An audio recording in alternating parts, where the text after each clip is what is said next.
oh my God, they didn't know that. How could they know that? So therefore, it must not be their imagination. But then if it's not their imagination, what is it?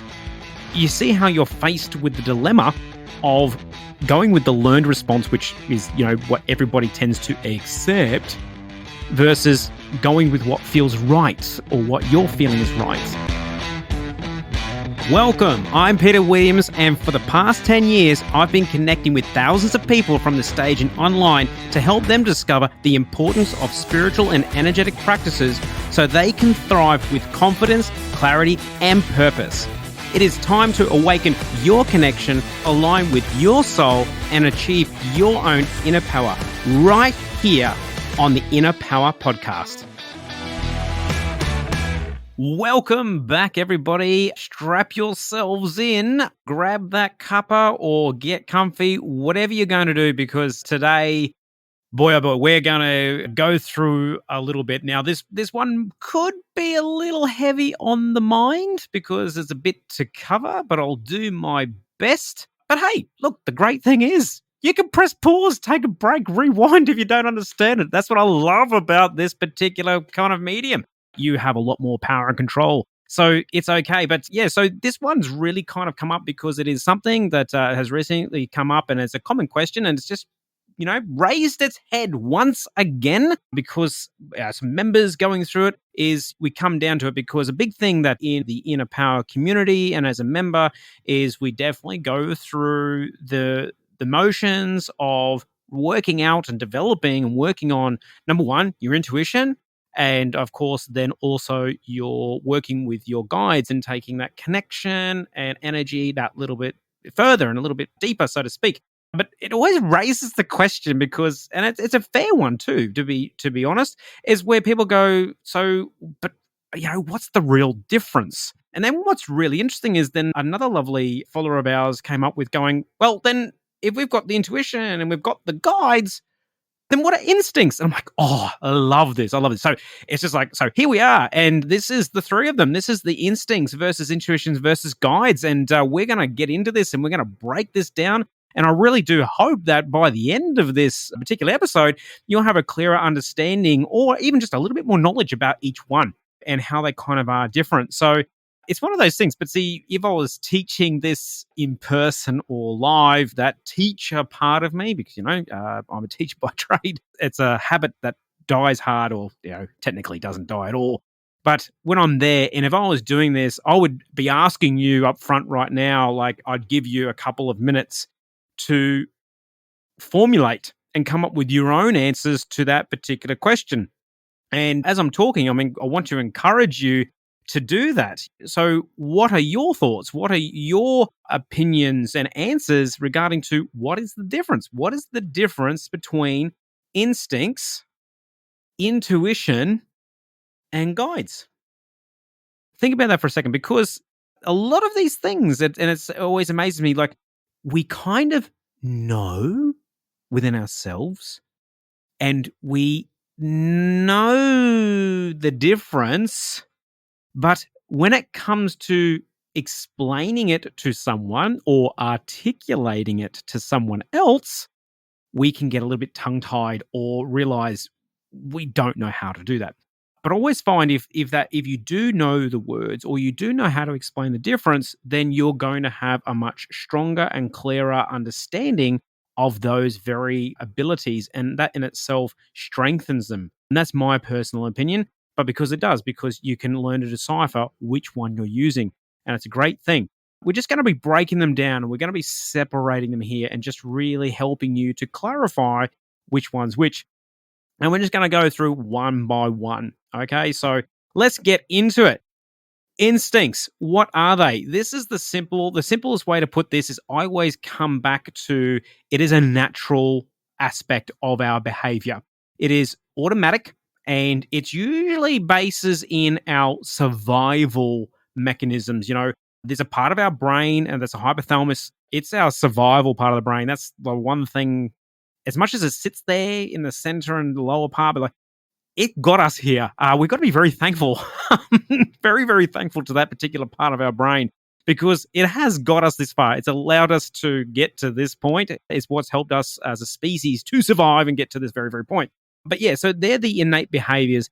These instincts are like when you might be climbing a mountain or on the edge of a cliff, or, saying to yourself, don't jump or don't lean too far over. They're those kind of instincts. Other instincts could very well be more around if you touch a hot plate or a fire and it burns you, it's like, that hurts. And all of a sudden, that becomes ingrained in you and that becomes an instinct. So next time you'll see fire, or if you did it on a hot plate or maybe the oven, you're going to just be that little bit more wary, and your instincts are telling you, this is hot, let's just be a bit careful here. So it becomes an innate behavior and it's a response mechanism. That's why it's more survival. And again, when we start to use the phrases that go with instincts, when we talk about instincts, you tend to find they go, oh, they've got really great natural instincts, hence natural.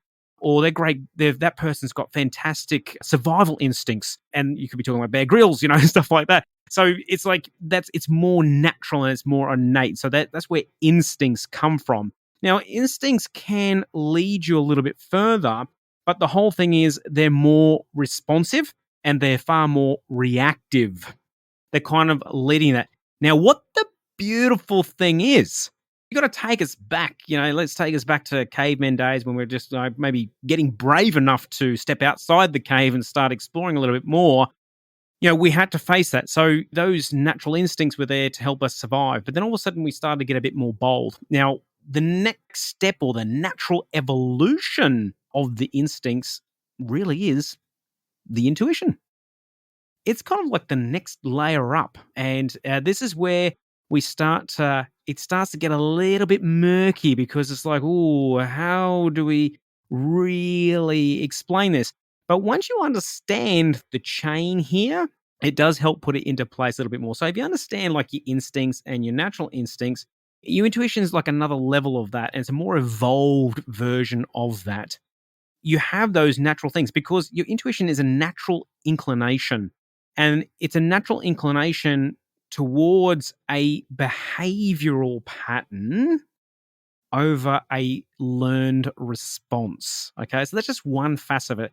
And we're just looking at, like, if we're building on top of the instincts, you can see there. So intuition will tell you to do this rather than, hey, I should do this. For example, like you may have had it where driving's always a good one because most of us do drive. So, but if you have a think about it, like, you might be driving and you might come across a situation and you kind of go, I'm not 100% sure that I should do this or continue along this road because it doesn't feel right. It doesn't feel safe. So therefore, you're going, should I or shouldn't I? Now, see how that's not a natural instinct. You're leaning towards a behavior, and that behavior is about more for your safety and well-being. So therefore, you might decide, I'm going to take the next exit because I just don't want to. I don't want to risk it. But as you lean more into that, what's fascinating is that it's not just an instinct. There's something about you that pushes you, because you might go the road ahead of you that you're originally taking might be the quickest and get you there the fastest. But then all of a sudden you're like, but your safety and well-being. So in that moment, you're having to weigh things up, and you could still override that instinct, but then you might lean into that a little bit more.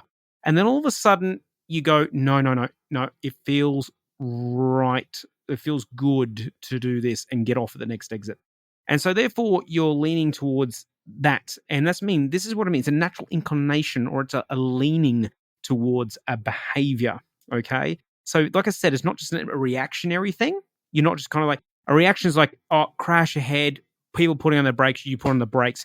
That's instinctual, all right? That's because you'll do it because that's safety, right? But this is different when you're more presented with the choice or the option, then you're leaning towards more the learned response. And because you have to work with it and you're weighing up the options in your mind. So therefore, it's not just an instinct and it's not just an immediate response, but you're leaning towards behavior. And that's an important aspect there as well. Now, just another example on that, okay? We'll work on this because this is another big one. It really happens a lot in the field and the area of work that we're in, and it could very well have happened to you.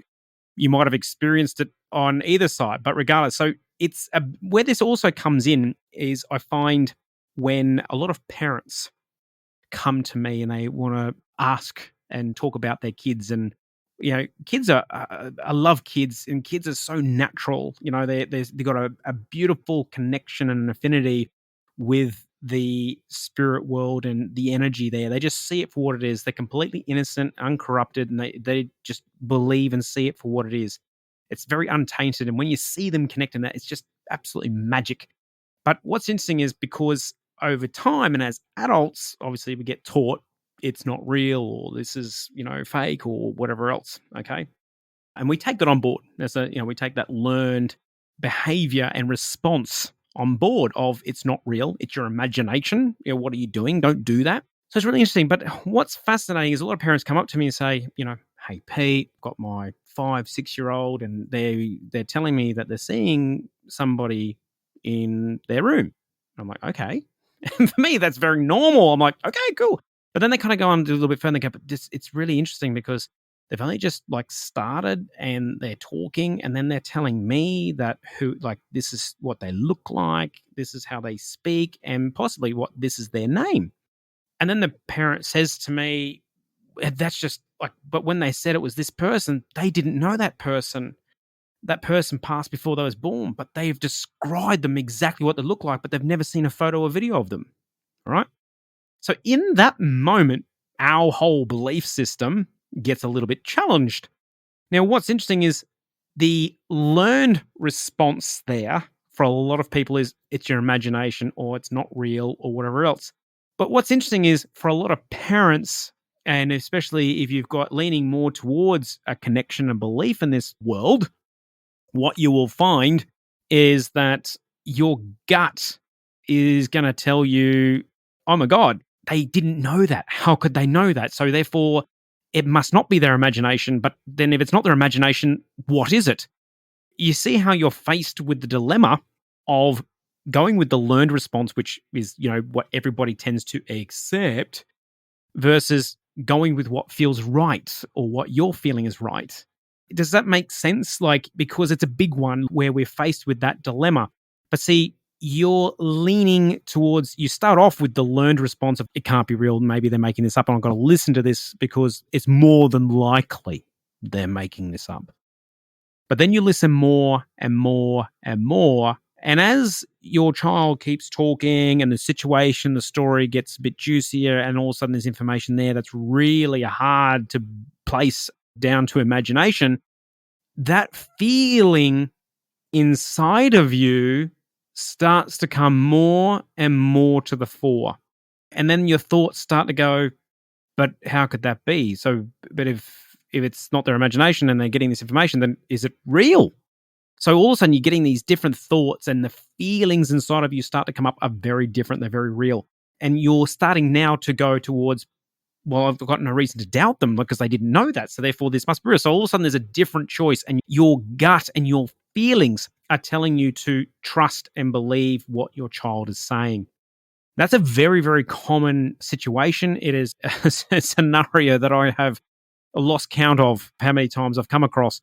And it's one of those things. And I always say, always come down to the lowest common denominator. If they've come with that, that's all they're connecting. They're seeing that, they're connecting with that loved one. Why overcomplicate it? You don't try and look for it and make it up. But your intuition's telling you, I feel like they're telling the truth. Well, then they're telling the truth. So you're going against a learned response of it's their imagination or it's not real, coming back into yourself of going, but this feels right. This feels more natural to believe them because the evidence and the situation is telling me that it is. So that's the biggest difference between the intuition and it's like I said, it's an evolution of your instincts. So you come back to that. So you're coming back to more natural behavioral patterns and inclinations versus learned responses, which we often cop and take on past the age of 7 and 8 and very much into our adulthood and through teenage years, we take a lot of that on. So that's number one big difference between it as well. Then, of course, the big one that we all know is that the intuition we all put down to like it's a gut feeling or it's just thoughts that come to us. And the clear way, and I just want to say this because this may help you, all right? Like I said, we're going to break this down so you can, if you ever get asked the question again, this might help you to be able to explain it and say it in a way that makes it clear. So we have those thoughts or like that pop into our head, or we have these gut feelings. But what's really interesting is these particular gut feelings and thoughts, they very quickly appear. They appear out of nowhere. It's not like they've developed. It's just it comes to us. It's very like it's not even reactionary because sometimes it just boils up and there's nothing to react to. It literally is a very, very quick raise or quick rise in that energy and in that feeling and in those thoughts. But the big difference is when they do come to us and how quickly, but they come to us with no understanding and without deeper reasoning.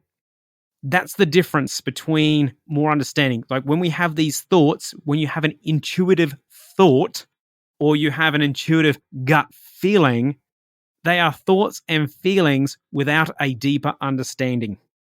And it's like once you know that, you're like, oh, that's such a great way of explaining and understanding it because you don't. They're not meant to. Intuitive thoughts and feelings are not meant to have a deeper understanding. They are there to let you know what is good for you, right?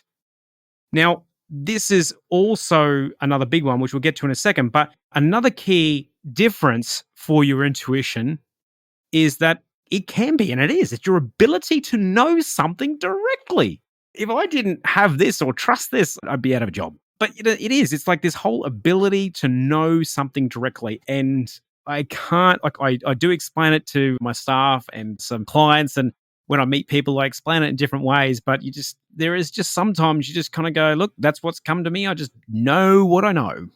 And there's no why. There's no deeper meaning or, like there's no follow on. It's just like, that's it. I'm really sorry. That's what I'm getting. And that's for you because it's not for me. It's for them. That's, I don't need to understand anything deeper, but it's just coming to me and it works for them. But even for ourselves, like when you're having your own time, it's just ability to know something directly. Now, another great scenario that we've all experienced at some point or another in our lives, okay? And if you haven't experienced this, you must be living alone on one of those super duper remote lighthouses that I see on Facebook and Instagram from time to time. So unless you're the lighthouse keeper, you would have definitely experienced this at some point in time. But the whole point is, it's like we've all been there. We've walked into a room or we've met someone, we've gone to a function, a party, whatever it may be. And we've gone along and you've met someone new and you have an instant gut feeling or thought about that person. Whatever side of the spectrum it may be, but it just hits you. It's just right there, like whether you shake the hand, but usually it happens after you've either shaken their hand or given them a hug or you've heard them speak because you need a bit of an energetic exchange. But after that, then it just comes to you and you might go, oh my God, I love this person. I so want to, I can't wait to hang out with them. We've got to connect or, we've got to swap phone numbers. We've got to change business cards, whatever it may be. Or it could be the absolute opposite going, nah, don't like them, don't trust them, don't want anything to do with them ever again. All right. And that's very, very intuitive because it's just the ability you just know. Now, this is what's interesting.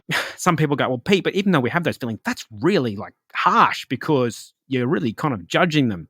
Now, what's really interesting, here's a really great and very big point about the difference between intuition, instincts, and guides.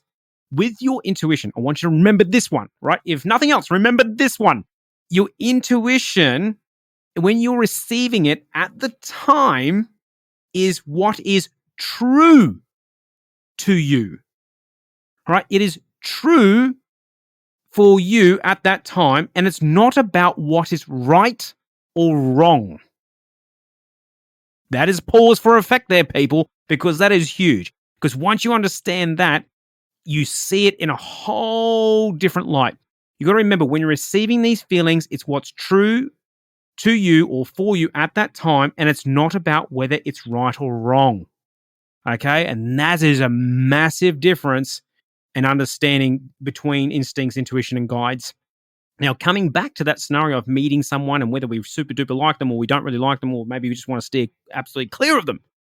Again, even that situation, we're not judging them and we're not necessarily even forming an opinion. These feelings literally come up within us and we know it. But that's what that feeling is true for us at that point in time. Now, that's not to say that couldn't change over time, but right there in that moment, as you meet them and whatever you experience and whatever you feel and whatever you think right there and then, without that deeper understanding or without a deeper meaning, that is your intuition and it is true to you because your energy and the energy never lies. And that is a key component of what intuition is. And that's why it's a big one. It's what's true to you. And it's not about what's right or wrong. It never is, because you can be with friends and you could be meeting that same person and your friends and you're like, they're going, nah, don't like them. They go, what do you mean? They're awesome. I really wanted you to meet. Oh, and it's very hard to explain. And then your friend, because they like them so much and there was this pressure for you to like them as well, you might go against your intuition. But the thing is, just because your friend gets along with them very well doesn't mean they're the right friend for you. You see how it's like it's true for you. It's not about what's right or wrong. It's what's true for you. So that's a fundamental difference, and that's a huge one. So I really hope that knowing that and understanding that and hearing that will help you be able to break it down if someone ever asks you again, what's the difference between intuition and guides, all right? So that really breaks down the intuition. And as you can see now, hopefully I've laid that out. You can see it as a very significant evolution on instincts, all right? Okay, and then of course we're going to get on the last one, guides, right? So guides is awesome because naturally we're receiving a lot of this information within ourselves, whether it's feelings or whether it's in our mind or our head. So how do we know it's intuition versus guides? Well, in terms of guides, again, I look at this as we're layering up and we're evolving the energy here, okay? And working with your guides or connecting with your guides, there is a fundamental difference because all of a sudden you're throwing in a whole different layer of energy. And to put it bluntly, you're really throwing in a personality because your guides have a personality. So you will feel that or you'll sense that more often than not. The first inclination of guides is that you may very well hear messages or voices in your head, but it'll be in your voice, right? It'll be like you're thinking to yourself. We all hear our own voice in our own head, and your guides will quite often use that to start with because you're comfortable with it. It's what you know, and they're just trying to get the message to you, so they give that to you. But it will just be a thought. And you'll find the thought is exactly that. You won't necessarily feel an overwhelming gut sensation, or you won't have a whole bunch of emotions attached to it. It's more like, oh, that's an interesting thought, or oh, I wonder why I was thinking that. They're the kind of things when your guide's planting or giving you those subtle nudges in your life. But the other big fundamental difference too is then once you kind of start to grow and understand and you're connecting with your guides is very much an external experience. Okay. Now I just want to explain that because it's a little bit more complicated, a bit more to it, but it just for the ease of explanation here, I just want to simply say it's an external experience because for me, we externalize it. Now, the reason why I say this is because I got asked at a live event and it was an awesome question. And I was like, whoa, I've never been asked this before, but it was really relevant. And it was in northern New South Wales. And I remember it was in Lismore. And it was just really, really fascinating because so I had done the event and been connecting and channeling and all the rest of it. And by the end of it, I came into the Q&A and this lady puts her hand up and I said, yeah, what's your question? She goes, so you're hearing all these voices and connecting with all these different so-called people. How do you know you're not schizophrenic? And I was like, whoo, that's a really good question. And again, it was beautiful because Spirit just stepped in and said no. And I've had the very beautiful, challenging, and confronting experience of channeling a few schizophrenic souls that it had experienced that here. It's a very, very, that mental health, that's one big advocate for. It's a tricky space. And when I had channeled them, I could feel and sense the different voices in my head, and it was a struggle for me. And the person who was there as well, and it was a tricky thing. And everything I described to a parent at the time could validate what was going on, and the voices in the head at the time, because that's how they used to speak, or they're the message they used to pass on. But anyway, so Spirit will guide me at the time to answer a question. So it's very fascinating because technically, all of the energy, all of the messages, everything that we receive is going into our mind, because that's what it filters through. Like even when we channel, it goes through our mind. Okay. So technically, everything is happening within our mind. But the beautiful thing is, with our guides, and once you start to understand it and you work with them a little bit more, what they will do is they will use the part of the mind to simulate, to make it like it is outside or external. And that's why, and they very cleverly do this, and that's why I always say working with your guides, the majority of the time, and like I said, you evolve it and work at it, it'll become a far more external experience rather than within you. Like I said, with your intuition, it really just pops up, and it pops up quickly. And it's going to be there without any explanation or without any deeper meaning. And you just, okay, this is what I get. I know, or I'm getting this feeling. It's very intense.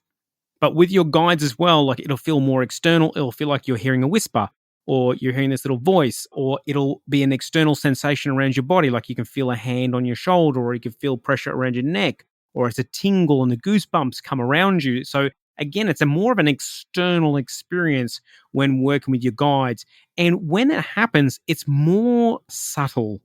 It's not very, it's from time to time, they'll give you a really big message, but more often than not, it will be very, very subtle. And so therefore, it allows you to process it. It allows you to think it. And with that, it allows you to work out or connect the deeper meaning or message that goes with it.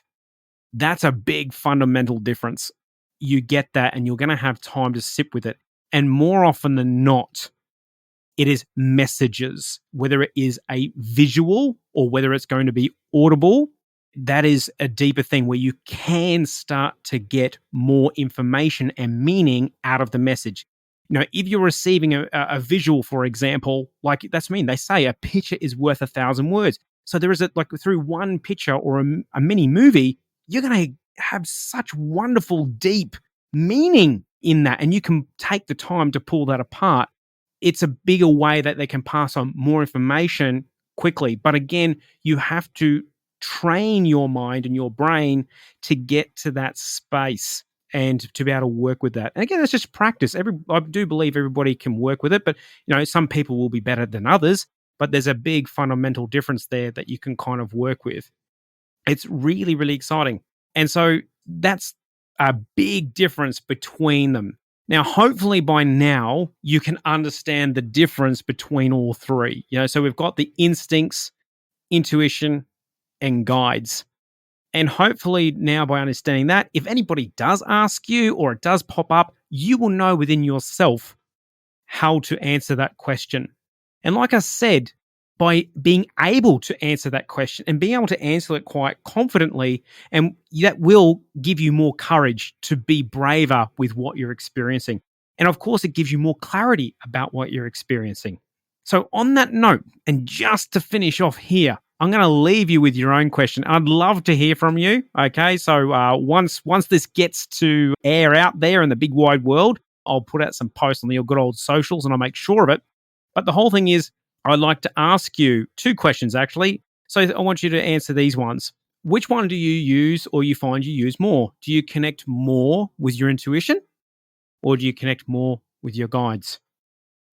And the second question, which one, if you could work on one and connect or use to connect more, which one would you prefer to connect with? Your intuition or your guides?